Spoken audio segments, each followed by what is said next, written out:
Well, ladies and gentlemen and flying public, this goes to you, goes to my fellow business associates, my friends, relatives, etc.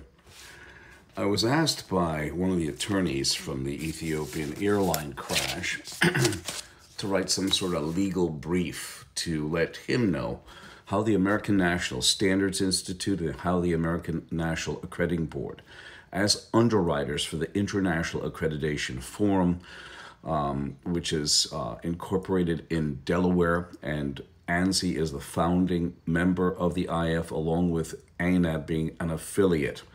ANSI took over complete control over ANAB in 2018. So he wanted to know how I can proclaim the factor that ANSI-ANAB must be brought into the lawsuit with Boeing as their underwriters, so they take all systematic and product failures. As that, we have the documents, we've showed them to you before, about federal government like the Department of State mandating ANSI-ANAB for the accreditation bodies that go into their facilities. And at that time, the IAF was watched over by a communist Chinese national who was also the chairman, actually the chief executive of the China National Accreditation Services out of Beijing, China, and he was also certifying the laboratory in Wuhan, China that let the virus escape, and we have to find data. So I'm going to show you this first.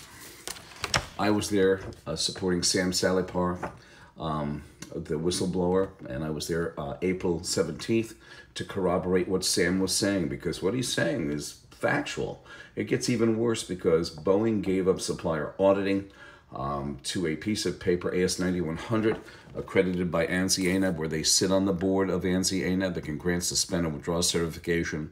In a supplier bulletin of 2002, that's when they came out and said, if you were AS9100, as long as you're ANSI-ANAB accredited, send us your cert, send us your parts, we don't have to inspect you. And then, of course, on their supplier portal, demanding it.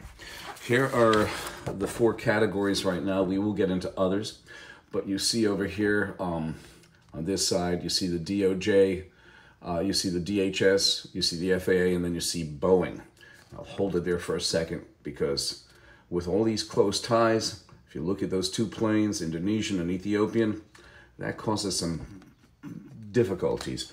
When the FAA gave regulatory authority to Boeing in 2009, this will be one of the videos that I'm going to just do this on. So this is going to be in 2009. Basically what it did, the FAA increased the authority of Boeing's commercial airlines division to self-certify its own aircraft.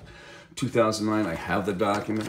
In 2019, an FAA spokesman came out and said in an email, FAA has never allowed companies to police themselves or self-certify their own aircraft. Somebody's lying to us. In 10 years. ANSI, the American National Standards Institute, is a private, not-for-profit, non-governmental entity, and it has federal agencies and corporations on board.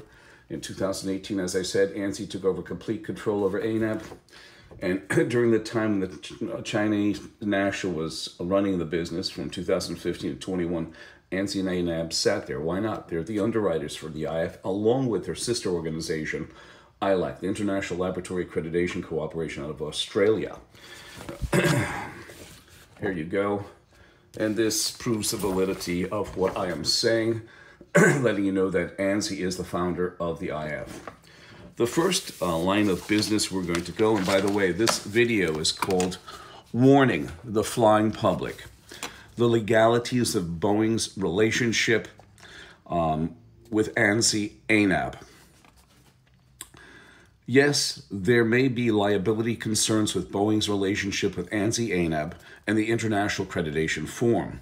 This complex arrangement could raise issues related to conflict of interest, lack of independence, undue influence, antitrust violations, and regulatory capture. Some relevant statutes and laws include Sherman Antitrust Act, Clayton Antitrust Act, Federal Trade Commission Act. By the way, the FTC sits on ANSI-ANAB's board. You will see that in another video. Standard Development Organization Advanced Act, Federal Advisory Committee Act, 5 CFR Federal Ethics Regulations, 18 U.S.C. 207 revolving door provisions, 49-40101 Federal Aviation Act. And by the way, the FAA sits on ANSI-ANAB's board, as I showed you the picture. And also the ISO IEC 1711 International Standards for Accreditation. That is the first video. Again, I'm going to continue on. I'm doing this to inform you. I'm sorry about the gobbledygook when it comes to statutes and regulations and laws, but these lawyers wanted to see it. I have to show you as well, public, because ANSI-ANAB is guilty and culpable of the situation here. Boeing gave up supplier auditing for a piece of paper, and it is absolutely, I've gone through it before. I'm going to leave it here. My telephone number is 203-556-1493 or Daryl, TQRS @yahoo.com.